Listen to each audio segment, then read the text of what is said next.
Ready to turn that Apple gift card into the iPhone of your dreams? First, make sure you have a genuine Apple gift card. You can usually find the 16-digit code on the back. Now head over to Apple.com and find the iPhone you've been eyeing. Select your model, color, and storage, then click Add to Bag. Review your order and proceed to checkout by clicking the Review Bag and then the Checkout button.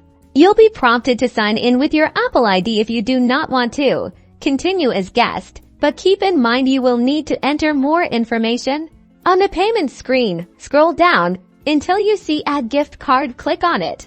Carefully enter the 16-digit code from the back of your Apple gift card and then click Apply.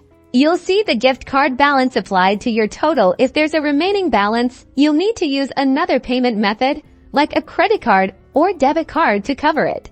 Review your order one last time, make sure everything is correct, and confirm your payment. Complete your order and congratulations, you've just turned your Apple gift card into a brand new iPhone.